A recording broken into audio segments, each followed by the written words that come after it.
but it's fun. All right, good morning. We're going to get started. Oh, man, I want to be on the beach with Don Johnson. It looks like it belongs there. Yeah. Mahalo, baby. Mahalo. All right, we're going to get started. Good morning. Y'all, online, we miss you, and there's fajitas here. So you're missing out on lunch. Woohoo! I'm glad to see everyone. It is September. Woo, it's September, y'all. There's not much more time before 2022 arrives on our doorstep. So September is the last month of the third quarter. And so the next couple of months ahead really have for us planning, lots of business planning. Hi, Melissa, you coming in to join us? There's food if you stay. What are y'all doing? We're doing team meeting. Yeah, come on in. All right. So, all right, let's see if I can. Does it work? No. Okay. Okay, you got this down? Yeah. I think it's because I have to switch between stuff. Okay. So Bruce's going to help me out.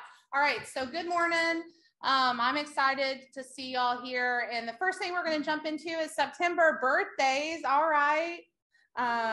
With Snoop Dogg. Did anyone go to Snoop Dogg's concert? I did. It was fun. I danced all night. My knees hurt the next day. Anyways, it was his DJ set. So it's not like he didn't really like rap or anything. It was really just music, but it was cool. All right, so happy birthday. Let's see who we got. So Pat Zahaski, Rochelle, Megan, Greg Deering, Katya, Tara, Richard, Reggie, Siobhan, Debbie, Irvin, Lisa, Casey. I know Casey's is today, so if you see Casey, tell him happy birthday. Judy Tidwell, Richard Koppel, and Zal, Justin, Kay, Lawrence, and Tamara. So happy birthday. Happy September birthdays. Yay, yay. All right, we got some anniversaries. So Lawrence gets to celebrate twice. Olympia, Gabby, who I believe is in Italy right now. So happy anniversary, Gabby, in Italy. Brenda, Danielle, Candy, happy anniversary. How many years is it? 5 years? Yes, 5-year anniversary. Look at there. Rebecca, Colt, Mary Z, Maggie. I think Mary Z's pushing 15 or 16 years now.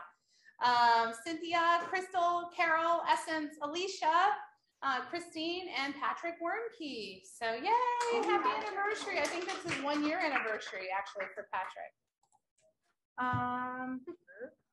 All right.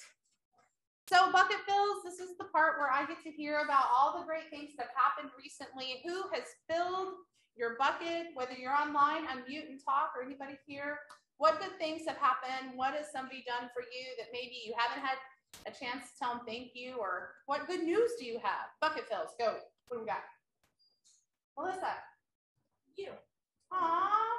You were amazing on Friday. I was having all those issues with the transaction. You walked me through stuff and it was awesome. So thank you. Oh, my pleasure. And it worked itself out? It seems to be. Yes. Okay. Woohoo! Yay. We love when that works. Thank you. Who else? What else is going on in your world? Bucket fills. Good stuff. That's a hard one to follow. No. Well, for me, I would say the same thing. Over the weekend, Dustin was on the phone with me. I know it was long weekend, and he was on the phone with me, just helping me. And even this morning, I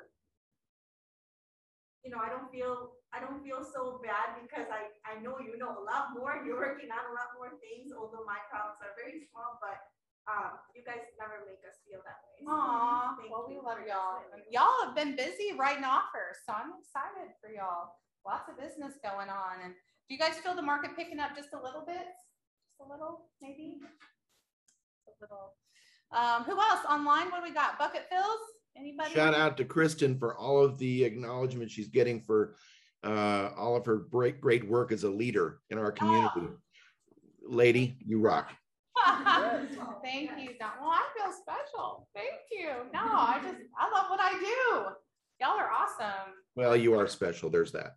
Thank you. Yes, I am special. Thank you, Don. got? Anyone else? I know Brooke was holding down the fort on Friday night before the long weekend on phone duty. So thank you to everybody on phone duty, but Brooke did an awesome job. We had lots of deliveries coming in. So thank you, Brooke, for that. And anybody that's doing phone duty, I know that a lot of times you guys fun calls or walk-ins, or sometimes you're sitting at the front desk while we're in the process of filling those roles. And Candy is hard at work filling those roles. So thank y'all for what you guys do. Awesome. Okay. Go ahead and move on. Next slide. Thank you. People are joining us. Okay. So did everyone get a chance to see the email that went out on Sunday? Yes. Awesome. Did you guys click the links and put that stuff on your calendar? I don't know if you knew you could do that.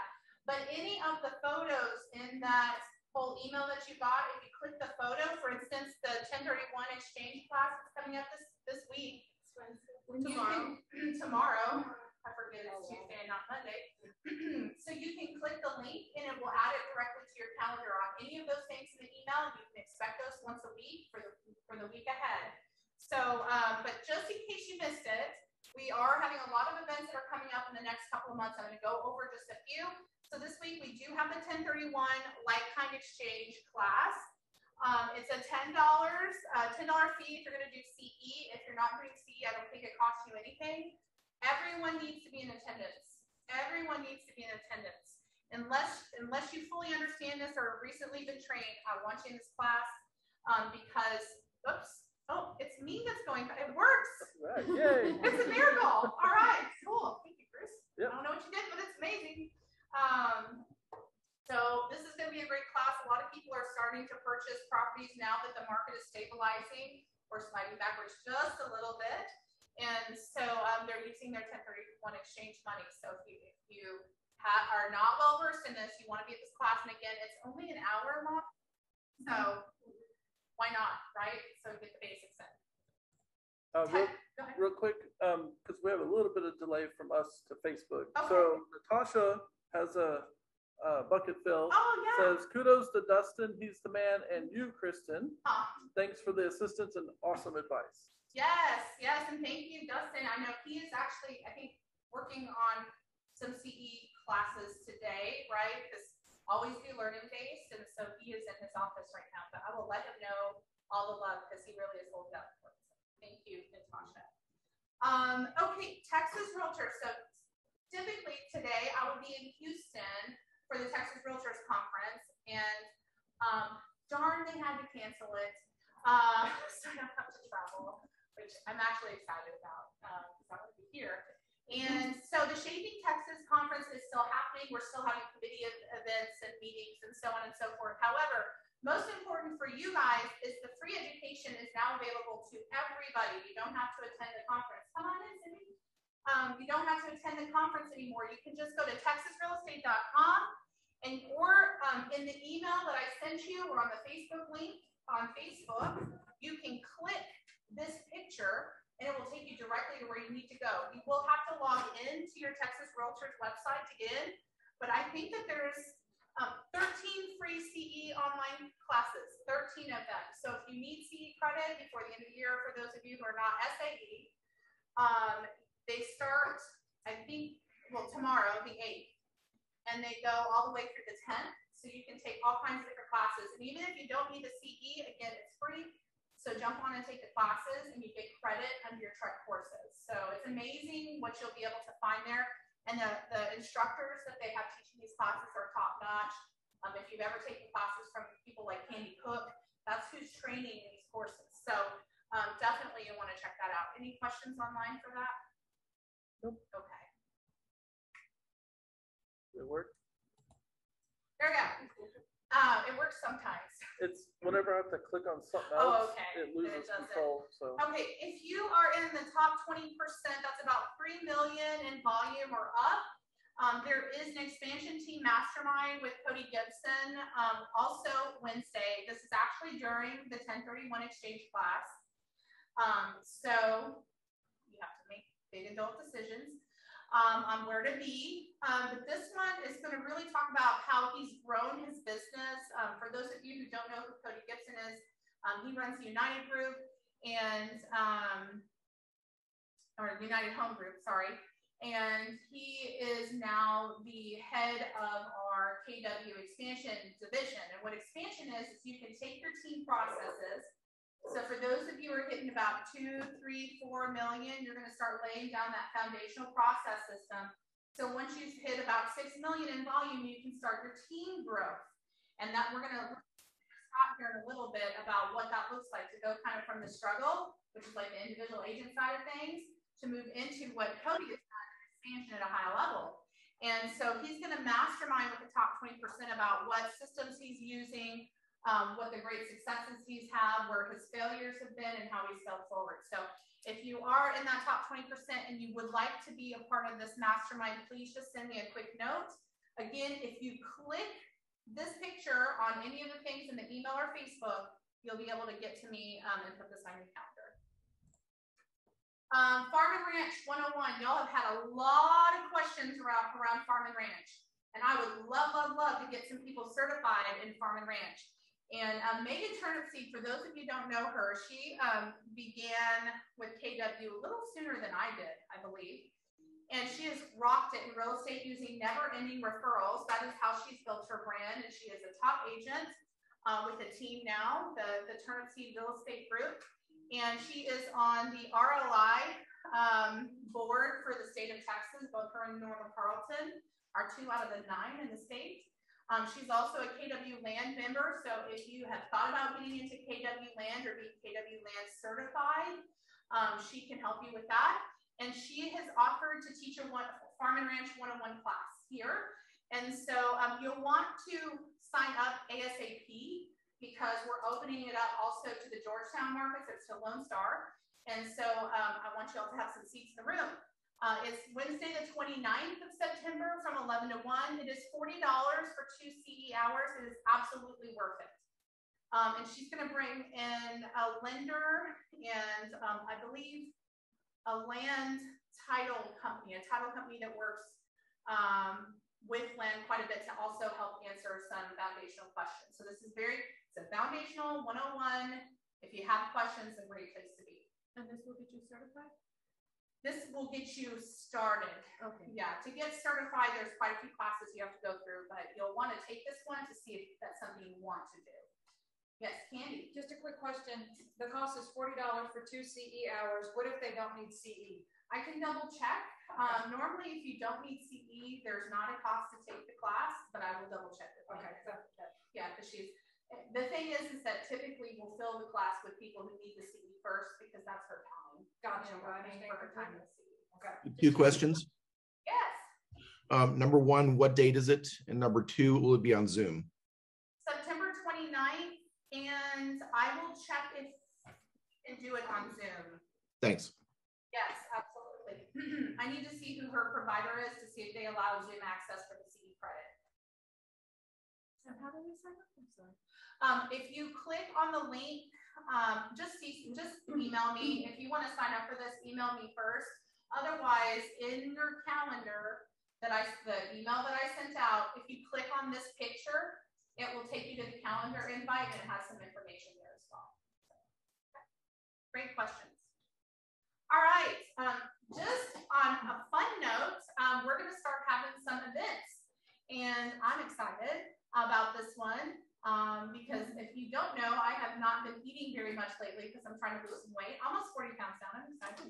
However, I can't beat Candy though. She's rocking it. She's almost 5-0, baby. 50 pounds down. All right. So team over here is getting healthy. Just in case you want to join us, we're happy to have you.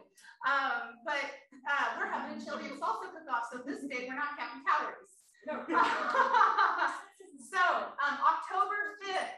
Right here in the parking lot in the back end of the building, from 11 to 1 in lieu of a team meeting, we're going to do a chili cook-off and a salsa tasting. And so if you rock at chili, or your salsa is amazing, or you do both great, please let me know. We're going to start the process for registering yourself, or if you're doing a team or whatnot.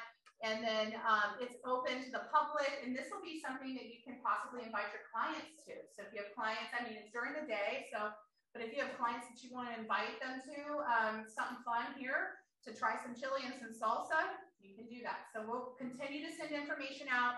This is already on the calendar. Again, if you click the flyer in the email that you got, you will be able to put this on your calendar. The next one, and then the next fun event is going to be a trunk or treat. And this will be client focused. So another event that you can team up with us on. It doesn't really cost you anything but candy and trunk decorations. So we're all going to back our cars up and we're going to do trunk or treats. So your clients or your family can come and do some trick or treating out of the trunks of agents' cars. So it'll be fun, and it's October 29th, and it'll be here in the parking lot. So again, just keep an eye out for more information coming for that one. And then we are bringing back the Thanksgiving family potluck. In lieu of the team meeting on November 9th from 11 to 1, we're working on we're hoping to get Old Settlers Park. So it'll be outside, so you can come socially distance and enjoy some food. We do ask that you bring a dish to share if you're comfortable with that, or bringing individually wrapped items is fine. But yeah, we'd love to see you at the Thanksgiving potluck this year. We missed it last year, and I'm excited to bring it back this year. So, any questions? Anything online? Okay. All right, Bruce, you want to talk to us about our favorite new form? Oh, sure. So we have, as of the 1st of this month, you're now required to use this form in all real estate transactions. I'm supposed to note that it's not just residential, it's commercial, anything. So basically, what this form, I believe, does is, read the name of the form. That kind of tells you what it's about, right? Requirement of paying the improvement district, that's whatever assessed, so that the improvement district gets paid, right? That's what it's about. It has a seller and buyer signature. This is something that you want to have completed and probably uploaded to the MLS, because you should get a signed copy from the buyer at the time you receive the offer, because this form is required to be signed before the execution of the contract. If not, there's some heavy consequences that I think basically, if this doesn't get done, the buyer never signs it, they have a permanent option period. Up to the day of closing, they could back out with no penalty. Quick question, Bruce. I want to make sure. So is this on all contracts, regardless of whether they're in a PID or not? No, no, correct. So not every place has a PID. So in order to help you with information around that, we put some information on kwroundrock.com/PID. If you go there, you'll see the current list that we have. There's like 3 in Williamson County. So you'll have to just kind of do your research, see does this apply to the property. If it does, then you need to do this form. Example is Hutto. Hutto is in a Hutto co-op PID, and so if you do a house in Hutto, you got to have this form. Okay, got it. Thank you. So just only if the property is located within a PID, then. Correct. Yeah. Otherwise, it doesn't apply. Got it. Thank you. In the HOA or not, then the HOA stuff doesn't apply if it's not an HOA. Same thing for the PID. Also on that page, you'll see a video that Avis did with a lawyer person. I forgot his name. Carrie. Yeah. And they go over the form in detail, and you get a great understanding of what it's about and what it's for from a lawyer, not me. Right. No, you're talking about the other lawyer from Texas Realtors. Is it? Who did it? Yes. Okay. The contract is, if you haven't read the new contract as of September 1st, it goes along with this. So there is new contracts, and you're going to want to review them. And if you weren't there for Avis's risk management, I highly suggest you watch the video that Bruce was just mentioning, so you can get an idea of how to fill that out and when to use this and when not. So, great question. All right, Mega Camp recap. So just so you know, Mega Camp ended, I guess it was is it 2 weeks ago? I feel like it's 2 weeks ago. Yeah, almost 2 weeks. Yeah.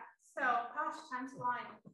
There was over 20,000 attendees to Mega Camp online. There's hundreds of hours of content uploaded, and there's 50 solution-based exhibit hall booths, meaning any kind of vendor you could possibly need These are normally national vendors, not necessarily local vendors, because they cover KW nationally.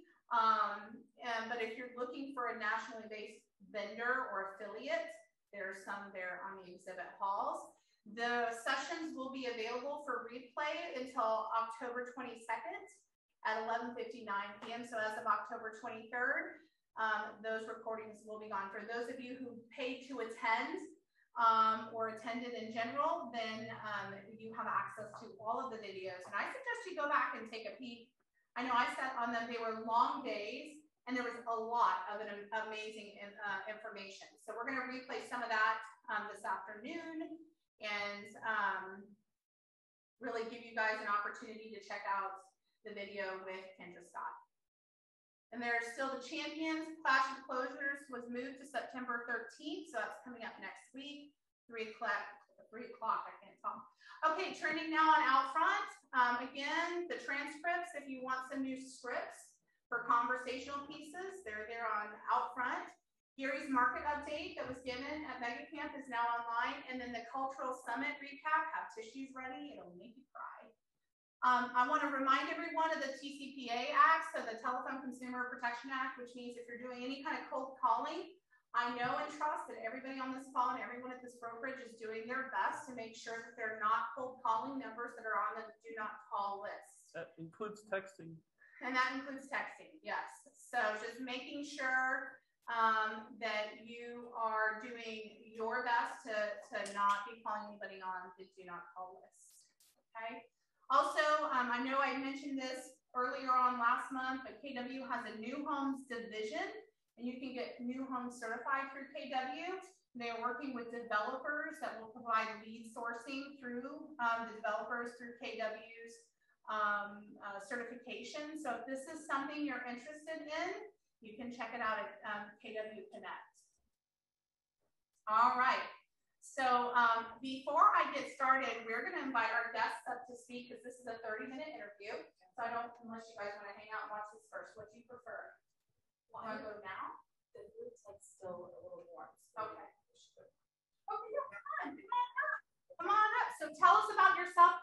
And this is the camera. They're all watching online. So there you go. So where is it? It's right here. It follows you.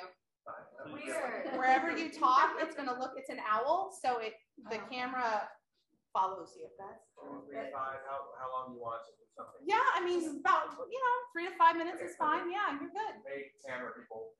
and real, and you're so real, but. Yeah.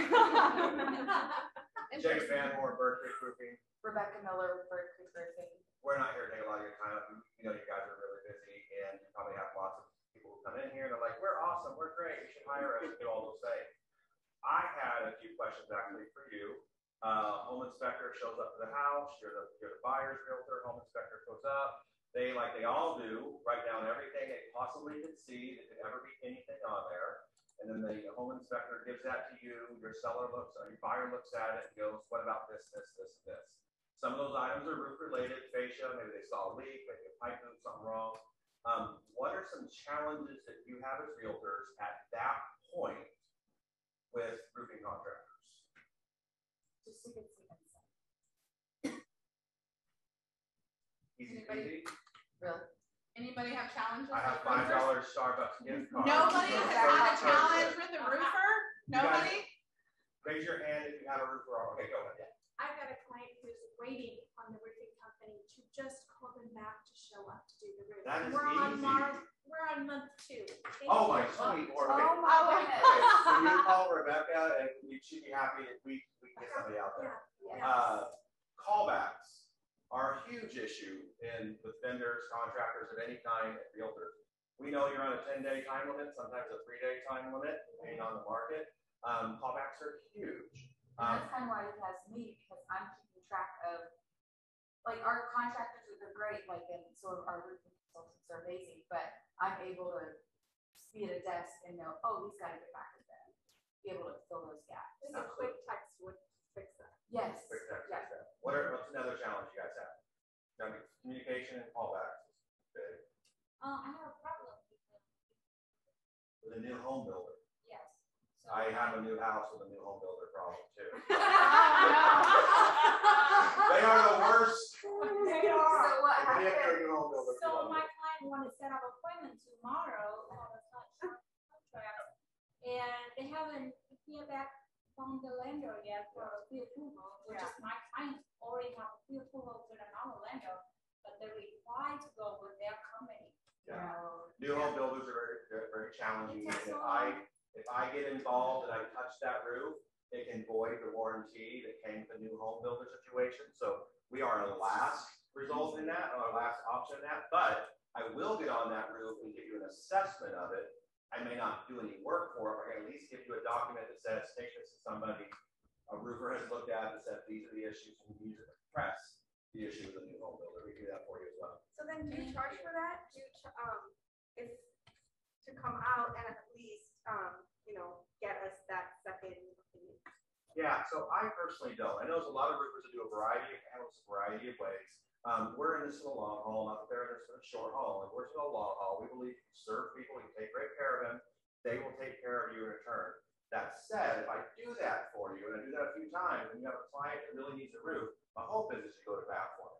Yeah. We're gonna wrap it up. So we had a few minutes, but so Bird Creek Roofing is got yes, please actually. Bird Creek Roofing has people all over the area. I've got 8 people on my team: Georgetown, Round Rock, Pflugerville, Southeast Austin. I'm in the Circle C, domain area. We've got you covered in all 4 quadrants of the city and then some. Rebecca is your primary point of contact. She's our business development specialist. She's the person who would take all those calls and she would put it to the right person to show up. Generally, real estate inspections we're doing within 24 hours. If it's a morning, it might be able to do it the same day. I've got 9 people who can get to that kind of stuff. So we're really trying to take care of you. So Rebecca Miller's your girl for that. And her card will be over here. And is there a way to get her information online? Doing it right. So let me ask you this. So currently, right, a lot of people are still having people fly through the neighborhoods and replace roofs for hail damage. What can a realtor do to call y'all out and double check if that's even an option? Call Rebecca. Okay. Ask Rebecca and say, share the exact scenario, and then let us know when one of our people come out. A lot of folks don't know that even after closing, a seller can file a claim as long as the damage occurred while the seller was the owner of the home and it was insured at the time. So if you sell a home and it closes tomorrow and it was hit in that April 15th storm, the seller can still file a claim. Now, they don't have the same motivation. It's already closed. Right. Your buyer's probably going to need to offer to pay a deductible in that scenario to get the claim filed. But the seller can still file, and we can work with seller or buyer to get that done. On real estate deals, right now we're about 10 weeks out. We're installing 8 roofs today. We're about 10 weeks out on installing roofs. But on realtors, we're generally able to get it done within 7 to 14 days because we know timelines are important. We can also work out to get paid on closing proceeds so that if we don't mess up any monies early on. We just have to be listed on the real estate amendment. Bird Creek Roofing to be paid X dollars out of closing proceeds, so the title company gets the construction. But we can do all those things for you. We work with hundreds of roofers, roofs every year for realtors. I work with some other Keller Williams roof agents, and they've been happy. If you need a reference, let me know. We can get you in contact with people. Wonderful. And we also love to do repairs. I've got 2 guys that once they go out there, Matt or Chris, they're able to actually do the repair, write it on our letterhead. You are able to give it to the buyer seller. That way they know that the roof is good. That's not a sign. But we really are. There's a bad reputation among roofers and realtors. Realtors just like to use roofers to get a report for the purposes of negotiation. We understand that as a tool in your toolbox as a realtor. But we also understand that buyers and sellers are both going to want to get the work done at certain points. Yeah. We want to be able to make sure that we're the ones that get the work done. Don't just abuse us for reports and hire your best friend to do the roof. You use us for reports, use us for the work. Also, if you have a seller who's a little concerned about the roof and you want to get a roof tune up ahead of time, a little minor maintenance, we can usually do those anywhere from $300 to $450 for most roofs. Okay. Helps the home inspector not. Okay. Awesome. Thank you. Awesome. Any other questions online, or you can unmute and ask? No. Okay. And then I have this little thing up here Oh, did y'all put your cards in here? for $50. $50 Nordstrom's gift card? She'll walk right by you and throw it in. And then out front, we have the chicken fajitas. Is there a way online people can virtually put their, we're not using these cards to contact you, by the way, they're just a drop. Yeah. If there's virtually anybody who wants us to give you their name and you put it there. I got paper if you want to tell me this there. No, that's a part of this come up. It's a perk of That's being a here. part of being Yeah. here. Is that how you want to do it, Bruce? I'll give you a. Okay, who we got? And Thank you. All right. We're gonna get you some more names in here in just a minute, and then we'll maybe do the drawing at the end. yes, that Okay. sounds great. Okay. Thank you all so much for that. Awesome. So I'm going to move us on to the Kendra Scott interview. This is about a 30-minute conversation. I do want you to stick around for this. What she has to say is pretty darn amazing because she talks about, and it's not the whole conversation, just 30 minutes of it, but she's going to talk to Gary about how she starts and what she's done from the kind of the struggle where she started and what she had to do to get to where she's at now. And it's pretty amazing. And the mind that she has around business it's important to note certain things that she does to kind of get out of her own way, right? When we seek to grow, we also seek to give away control. And that's probably the hardest part of what it takes to really start a team or to grow our business to the next level. So take some notes and we'll follow up with some ahas afterwards. Okay, let me get that set up.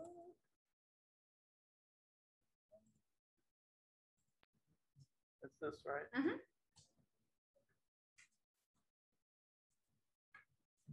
It's a big. Go. Let me turn on the lights. Let's go. I love it. So walk me through your challenges. So when you think back over your life experience so far, what would you say the handful of challenges you felt you had to overcome? Oh, there's a lot of challenges. I've walked into so many boardrooms where nobody in that room looks like me. I'm the only woman in most cases. I remember trying to find investment capital in a tech city and walking into, these venture firms or, private equity or even angel investors and basically almost being laughed out of the room, right? Really? No. Yeah, they just didn't understand it. It was one of those things where, what here do you mean I am. Laughed out? Well, they're just like jewelry. Oh, that's cute. She's a Texas girl.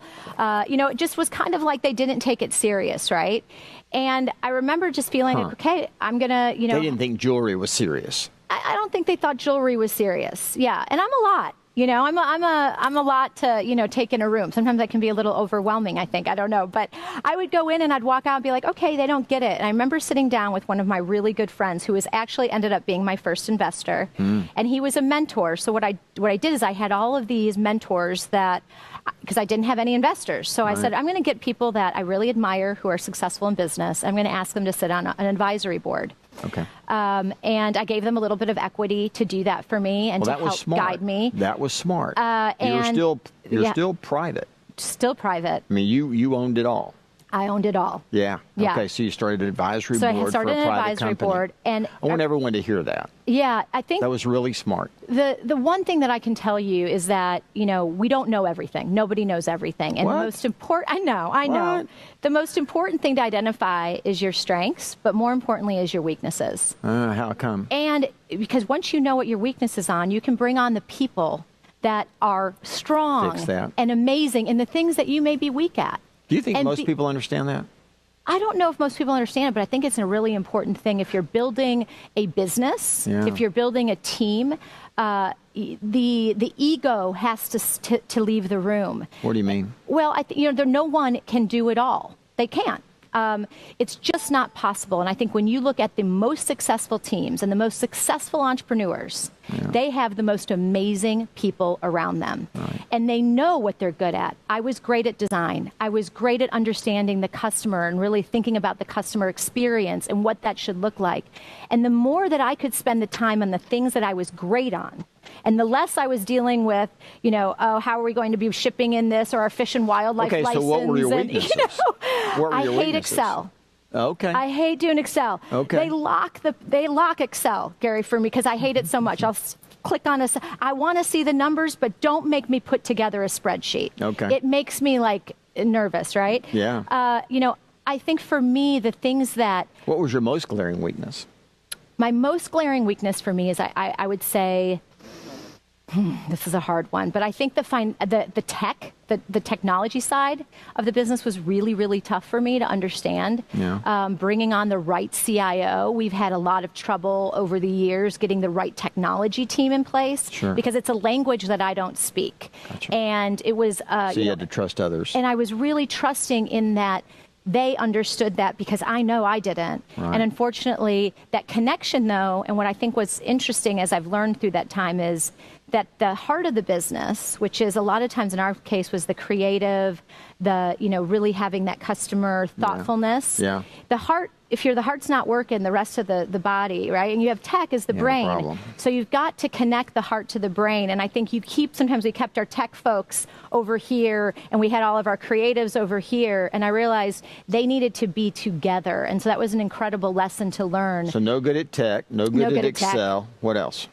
You really want to know all my weaknesses, huh? Yeah, you brought it up. Oh, I would say I don't like to put together.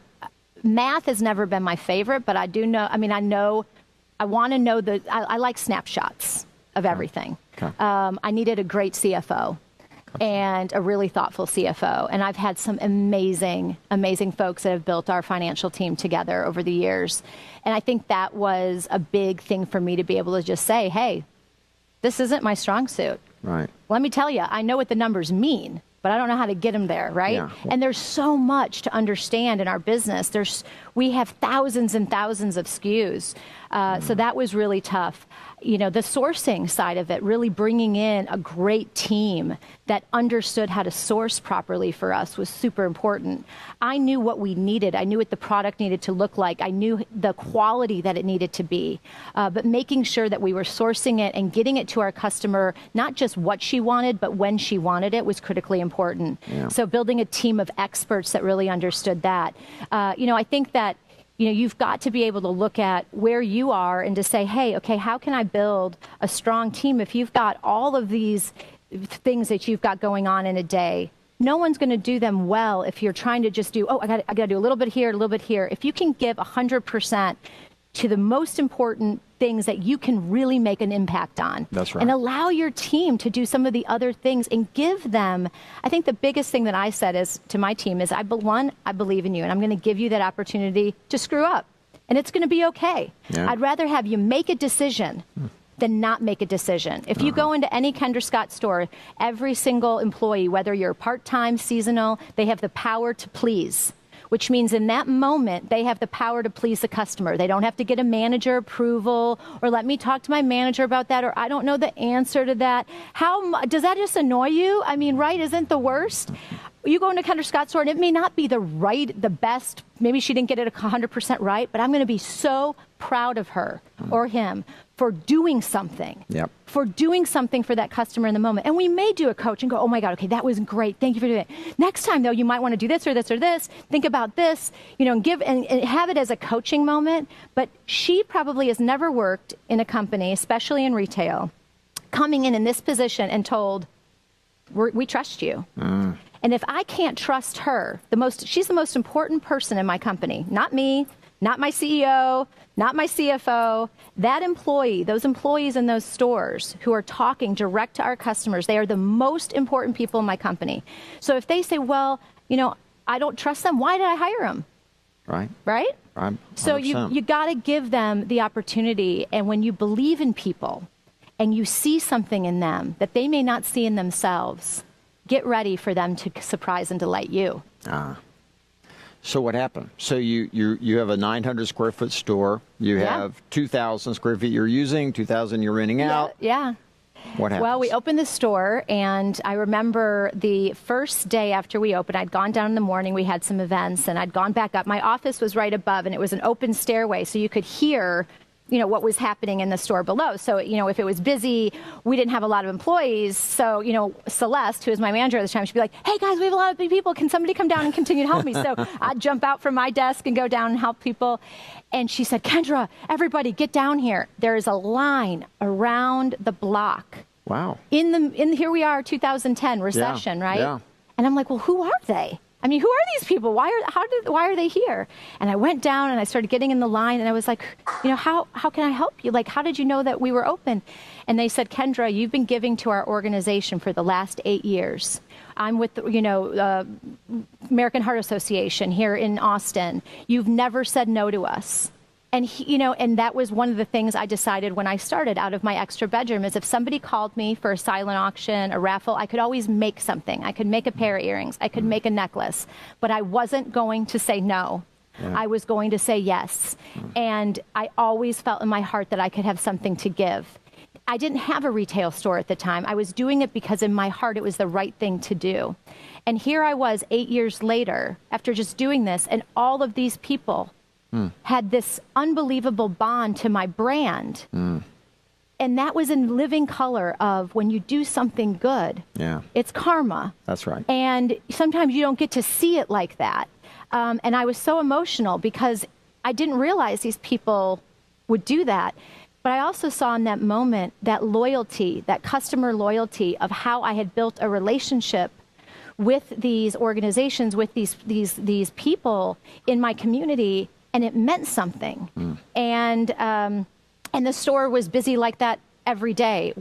I joke, it was like Red Oak in Vegas. I mean, we had stanchions, and like on Saturdays, people would be like, it's like an iPhone release. I mean, it was so exciting. The store has been just jam-packed, and I thought, okay, we're onto something. And why also it was different is that I said, I don't want to open a jewelry store like everybody else. As a customer, I hated shopping in jewelry stores. What? Hated it. Oh, hated it. Where'd you buy your jewelry? Oh, every one was horrible. You would walk in and they'd have everything under cases. Oh. And they'd kind of look at you a little judgy, you know, especially if I was like in my workout clothes, just coming from the gym. And they'd kind of look you up and down like, can she really buy something in here? And then they'd have you say, like, they'd be like, oh, here, this. And then they'd show it to you. And if you were like, could I see another one? It was like they were put out. God forbid I have to go now and get another piece of jewelry to show you. And I said, no, that is not going to be at Kendra Scott. I want our jewelry sitting out on tables. I don't want anything under glass. Okay. Except for our fine jewelry, our diamonds, we keep under glass. But all of our fashion jewelry. Everything other than fine, I got you. Yeah, everything open and to try on. But it was still, I mean, $100 earrings, $150 bracelet. I mean, this wasn't. You can touch it. You know, but I want them to pick. And I had signs that had have fun, try on. Oh. And it was an environment of welcoming and bringing people in to be like, I believe in you. And I remember, you know, one of our advisors, and I love him, but, you know, again, not in this business. And he said, Kendra, what about theft? Yeah. I mean, people are just going to take these earrings and they're going to put them in their bag, and we're going to just lose all of our inventory. Yeah. And I said, you know what? I believe that 98% of the people in this world are good. I do. And I believe there are 2% of people or 5% of people that are bad. And those 5% may very well try to take earrings and put them in their bag and walk out.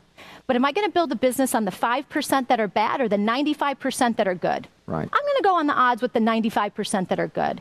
And I think so many businesses today are created because, oh, we have to build it for this because, you know, we might get stolen from. When you give your customer the respect, what we just talked about earlier, the power of I believe in you, I trust in you, you should see in our stores, if there is anyone going to try to steal something, our Kendra Scott customers are so loyal, they'll attack, get them down before I'd even have to do it. I mean, it's amazing. You know, if we see somebody that's, you know, trying to like copy an earring of mine, our customers are on it before we are in some cases. They're so protective and love the brand so much. And that was one of the secret sauces. We had the color bar where you could go and customize your jewelry and watch it being made in front of you. We had cupcakes and champagne campaign. We were doing Kendra Gives Back events several times a week for all of those local charities that we had just discussed. We had Wednesdays, Girls' Night Out, where we were doing specials. We were creating reasons for you to come into the stores, and we were creating community. And very different than any other retailer. And again, saying to my team, I don't care about transaction, Gary. I care about connection. Because if you connect, if they leave with a smile, we have won. That's right. And they will come back, or they will refer their customer.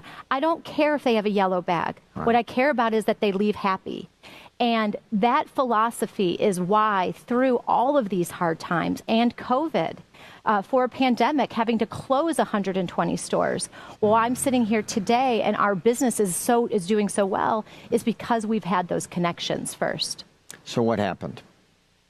After what? After that store? Yeah. Well, after I saw that store and I saw the lines, I thought, well, shoot, maybe we should open another retail store. I mean, hey, you know, but at this point, I still had no investment capital. I was still doing it on lines of credit card debt. I had put everything I owned up for collateral. I was a single mom to 2 little boys.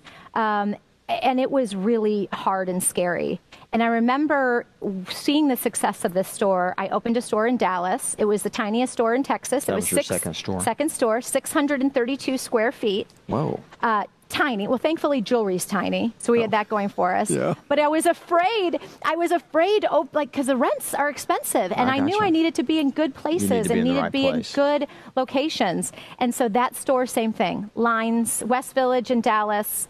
Lines to get in, plus 600 square feet is kind of like a closet, so we couldn't get a lot of folks in there. And I thought, okay, here we are. And I remember one of my advisors, Steve Hicks, I always give him lots of props. He's also like a second father to me. He came in and we started looking at the numbers and he said, Kendra, I want to invest. And I hadn't heard those words before. I was like, you want to invest? And he said, yeah. And he was my first investor. And it was a very good investment on his part. He invested in 2013. In 2017, the company was evaluated at $120 million. We brought in a small equity firm there, sold off 20% of the company to them. And then 3 years later, it was valued at $1.1 billion. And so we really just saw that this retail model was working. And with that investment and then bringing on, really strategic and thoughtful partners. But the philosophy that one of my advisors says, if you build it, they will come. When I was looking for investment capital and I was so just really disheartened, right? Because I wasn't getting any excitement or enthusiasm. And one of my advisors said, Kendra, just keep your head down. Build the business and your phone will start ringing. And that is exactly what happened. When firms would go and see what was happening in my retail stores, seeing customers lined up around the block, he was right. My phone started ringing. They realized that this is special. She's got something that's unique and different and disruptive. And so, we had, 10, 12 different firms looking for us, and we had healthy EBITDA. We were healthy EBITDA, 38% in EBITDA. Extremely profitable company. We were doing so many things where they're looking at this like, wow. So for me, it was we didn't have to bring them on, but it was more of like I want a strategic partner that is very thoughtful, that can bring things to the table, expertise, education, knowledge, things, and connections that we may not have, and that could help continue to propel the business forward. And so that was really what we did, bringing in the two firms. Yeah. So what happened? So from, opening those stores, we started opening stores across the United States, and we really were utilizing, I kind of think of it like a pyramid. The bottom, we had our wholesale accounts, which were, really the core and base of our business for so many years. But what's so great is we could really see by working with our wholesale partners where our customers really were based out of. Through Nordstrom sales reports, through Bloomingdale's, through all of those and other stores where we really had a strong customer base. Then the top of the pyramid is e-commerce, right? And so that top part, we were able to start to see, okay, wow, Nashville, for example, we have a huge customer base that is buying online and buying in our wholesale partners. I love that. And we would say, okay, that may be a great location for a Kendra Scott store. And we would start prepping that by doing little pop-ups, doing, different events in that community to really start to gauge if that would be a store that could be successful. And so we really started here in Austin, Texas. We morphed Southern. I talked to Pete Nordstrom a lot about this because they started in Seattle, and that was 100, I think now 102 maybe years ago, and they just got to New York City. So they just opened their first Nordstrom in New York City just a year ago, which tells you a lot about kind of how that works, right? For me, I started here in the South, and so the South has really kind of been how we've been growing outward. I tried to open my third store in Los Angeles, and Los Angeles wasn't ready for Kendra Scott. And that was, at that time, they are now, but at that time they weren't. And it was a great lesson because I was like, a lot of businesses would do vanity locations. They wanted a New York store. They wanted a Vegas store. That's right. You know what? I wanted a Plano store. And that was going to do $7 million a year in revenue. Right. That's the store I wanted. That's the one. Right? Yeah. And it was getting that mindset of like, I don't need a vanity store. I want to go where my customers are. I want to go where my people are. And I think that also was a big part of our success. We weren't a company based on the coasts, where it was these kind of boxes that the brands would check that they had to do to be, have the notoriety or whatever.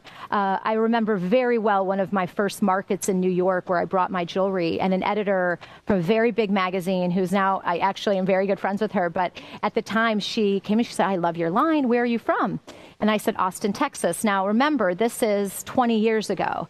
And she said, she's like, well, honey, you're not going to make it if you don't, build your brand on one of the coasts. And I was like, I don't think, have you ever been to Austin? I'm like, it's a pretty great place. But I kind of loved it. I remember walking away and I said, I love it when someone tells me I can't do something. Yeah. And that's that entrepreneurial fire, right, that you have inside of you to say, all right, game on. Let's go. Let me show you what I think we can do. And now that we've been here, we have our own unique personality. Our jewelry has its own unique look. We don't want to look like everybody else. We want to be Kendra Scott. We want to be our brand. That's right. And so now it's like the opposite, right? They're like, it's cool that I'm from Austin, Texas, but it took us a minute. Yeah. You said something earlier, so slap me if I shouldn't ask this. But well, you said that you didn't look like the others. And I presume you meant because you're a woman. Yes. So you opened that door. So I'm curious as to the challenges that you experienced as a woman in business. I think there's sometimes this, for me, there's been a lot of challenging moments. And getting funding was just one of those challenging moments. Negotiating contracts. I've negotiated leases where I've been in a room and they've only wanted to talk to my, COO or whoever was with me at the time, who is a man. I've been in factories where we were mining stones and they wouldn't speak to me. They wanted me to not even be in the conference room with them. I know it's hard sometimes to get your head around having that happen. Yeah. But I think for me, the biggest thing was also having the ability to say, one, I know who I am, and to continue to keep going and keep thriving, right? And not letting those moments or those circumstances or those things that happen affect me, and to say, gosh, my goal now is I want to change this mindset. But at the same time, I've had so many men who have been amazing in my life and have been my mentors. And I think, there's so many men out there that have lifted women like me up. And, my father is one of those. I mean, I truly believed because of him, I could be anything I wanted to be, that there was nothing in the world that I couldn't do. I had someone like that. And so, one of the goals for me with this Entrepreneurial and Leadership Institute was I wanted to give women, no matter what career path they were choosing, the opportunity to learn leadership skills, public speaking, opportunities to show them this may happen. How do you go in and negotiate your wage? Let's talk about what that could be like, how that conversation might go, and giving them the tools to be able to overcome moments that have been scary for myself during my journey. So what did you say when they didn't want you in the room? I said, if you look on the check, my name's on the corner. So if you want to get this business, I suggest you give me a seat at this table. That's what I said. Yeah. Well, that's the right thing to say. And the tune changed.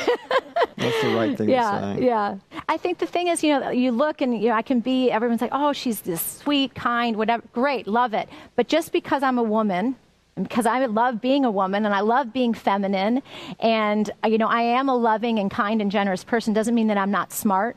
Yeah. Doesn't mean that I'm not tough when I need to be, and it doesn't mean that I'm not a protective mama bear.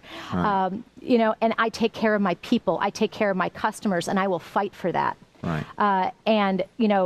Mama K, as all my employees call me. You don't want to mess with Mama K if someone's hurting those that I love, or in reverse, doing that with me. So, you've got to be strong in business. And I think that strength and that resilience, as any entrepreneur, whether you're a woman or a man, is having that resilience, because there are so many days that are hard. You talked about challenges. I had a line of credit before I had my first investor. And when the recession hit, I was with a very large banking firm. They didn't know who I was. We were maybe doing about $2 million in revenue, so very small, at the time, company. Right. And they took my line of credit away, not because I was ever late. I never was late on a payment, because I was considered a high-risk loan because I was in jewelry and fashion. And I would call, and they would be like, loan number, and I'd be like, hi, this is Kendra Scott. Could I talk to whoever the letter was? Loan number. I was a number.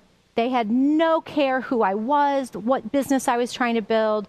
And I had $700,000 line of credit that was being called, and I did not have that money. And I am a single mom, and here we are in 2008, the height of the recession. And I remember sitting on my kitchen floor in just tears and thinking, I've lost this all. After 6 years of trying to build this business, I'm going to lose it all because I can't even talk to a bank loan officer at the bank to try to help them understand why I need them to extend this line of credit.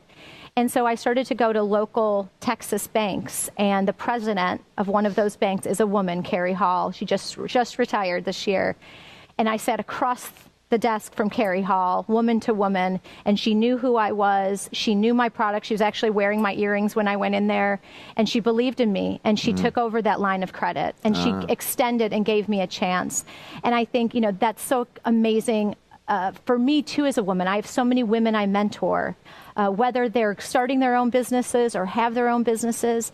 And I think that's a really important thing today, is let's all just hold hands. Let's help each other, be there for one another. And, because she gave me that opportunity, I told her, I'm like, Carrie, I promise you, I am not going to let you down. And she hugged me when I left, and she's like, I know you won't. And now we joke about that a lot, because here we went from there to this $1.1 billion brand, and still a customer of Texas Capital Bank. So if I'm a woman sitting in front of you, and you're mentoring me, and I'm in business, what are you going to tell me? First, I'm going to say I want to learn about their business, why they're doing it. What's the purpose, right? Is it because you want to make money, or is it because you love this, or you're trying to find a solution for something that you need or you want, or someone needs and wants? If you're doing it for just the money, I'm pretty usually that my time is kind of like, okay, I can't help you. Right. Because I can't give you the education, the tools necessary to help you be successful. Because you can't do it if you just love it. It's too hard for money. You have to love it. You have to be passionate. Right. You have to have that excitement for it. Right. So that's the first question I ask. Okay. The second question I ask is, what makes you different than everybody else doing whatever it is, right? So if you're selling cookies, for example, I have a great one here, Tiff's Treats, that I'm an investor in. If you're selling cookies, what makes your cookies, or how you're doing it, what makes it different? Well, we deliver them warm to your doorstep with one call. Ooh, that gets me excited. Okay. And then I taste their cookies, and sure enough, they're warm and on my doorstep, and I order them. They're filling white space. So I say, how are you going to be disruptive? How are you going to color against the lines? How are you going to make yourself stand out? And are you doing something that is creating a solution to something that is not available or needed? So that's number 2. And then number 3, it's the founder. I need to know from them, again, your energy, your passion, your excitement. I can tell the difference in about 10 minutes, a founder that is going to be in there every day, because there's days that are going to be, there's peaks and valleys in every business. Right. And to withstand a valley, you got to have a certain personality. You have to have a certain tenacity. You have to have a certain strength. And you also need to be surrounded by the right people. So then that's my last thing is tell me about your team or the team that you want to build. Yeah. What does your dream team look like? And if they start just saying, oh, well, I need this experience, I stop them and I say, what are your core values? What are the things that are important to you? For me, it was being a mother, being able to create a business that supported families, to be in fashion and design, and to leave a positive mark by giving back. I want to hire people based on my core values. A lot of people can be proficient in skills, but if they don't share your heart, your values, they're not going to be a good asset on your team. So you really have to know your own core values, understand the things that are important to you, the type of business that you want to build, and how it affects not just your customers, but how that's going to affect your team's energy and the ability for them to work together. Right. Having a like-minded mindset and a like-minded soul and heart is way more important to me than a gold-plated resume. That's right. And I think that's a really important thing to identify. And a lot of times that just comes later for people. Like, let's put things up on the board, like we work hard and we play hard. And they just kind of make these like things of a mantras, right? Of core values. Right. I ask people all the time, when you are the leader, when you're the beacon that everybody is looking for, you have to represent that, right? And so what is it, what matters to you? Yep. Really think about what matters to you. What kind of people do you want to have in your life and to be around the customers that you work so hard to get? Yes. And when you can truly start to identify that in people, then you get a team that is gelling together. Because I can teach some skills to people, but I can't teach heart. No, you can't. No. Question. So you've gone from small to really big. Yeah. What's the difference? What's the difference? Easy or harder? Was it easy to be small and hard to be big, or was it easy to be big and it was really hard to be small? What's the experience difference? I wish it was easy. You got more problems when it's big, or did you have more problems when it was small? I think when it was small, I was in such a mode of survival, Gary. I was trying to survive. There was a time in my business when I had first started it, and I had a 1- and 3-year-old as a single mom. So at babies, right. Bringing them to my design studio with me, trying to figure out how I was going to pay my rent. My sister had to move in with me. I was living on $200 a week, trying to figure out how I was going to manage groceries. And it was constant worry, constant. You're on the edge. Of just like, am I going to make it? Was a day to day, month to month. Right. And when everything you have is on the line like that every day, it's an amount of determination of that you can't fail, right? You have to push forward to be successful. But I think those days were some of the hardest and the scariest because it wasn't about me. It was about my family, and it was about my children. And it was so much, right? So getting to a place where I was able to have some partners, and I was so alone during that time. I had, again, I owned the company outright. I had no partners. I had no investors. I had this few advisors, but I was sitting at the table every day making all of these big decisions alone. Yeah. And that's it's not a great place to be. It's lonely. So, okay, I'm going to stop there. It's a really good interview. It's an hour and 10 minutes long. But what I want to ask is, for online or here in the room, what did y'all hear?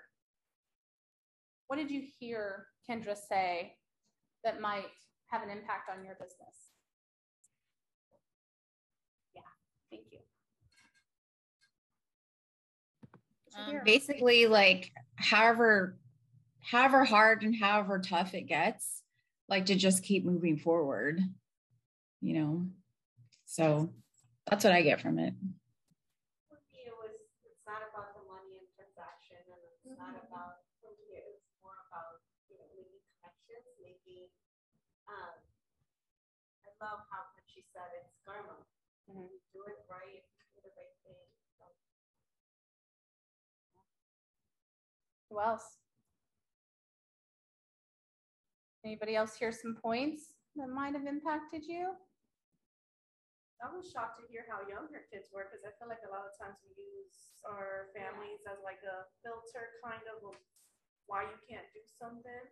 And she was able to do that with the 1 and 3-year-old. That's awesome. As a single mama. Yeah. Yeah. I just, I think that there are great pieces for every level of your business to understand that process of making the decision to show up, making the decision, like you said, to do what is right, making the decision to get through the hard, right? So it's tough at any level of business. Sometimes we look at other people and we go, oh my gosh, I just want to get to them, to that point. I just want to have that level of business. I want to do $30 million in production, but that's that like tip of the iceberg. That's right now, right? And then more it's going to snow, and then that tip gets bigger as they start to grow, right? But underneath the water, there's all this stuff. And you could look at her and you could judge and you could say, well, how far up the ladder did she start? How easy was it for her? I bet somebody gave her some money to get this started. And when you hear about her story and as a single mom, what it must be like to sit on the kitchen floor and just lose it because you feel like you've lost everything you've ever worked for, and to realize that she didn't stop there. She didn't like just stay on the kitchen floor and say, you know what, that's fine. I'll just lose. I'll start something else. She dug her heels in and she fought for a seat at the table. And then she made strong business decisions. And every time, and you kind of heard her back and forth. Yeah, this was a great business decision. And it was hard, right? Finding a partner was hard.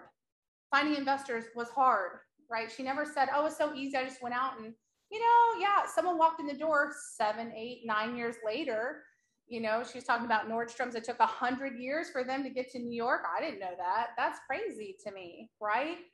So I hope that she encourages you if you ever get a chance to, she still has those Wednesday girls nights all over the country. They're really cool. They sell out really quick because you can buy tickets because you buy tickets, but you get jewelry. But they're actually really fun networking events. She puts together networking events for men and women.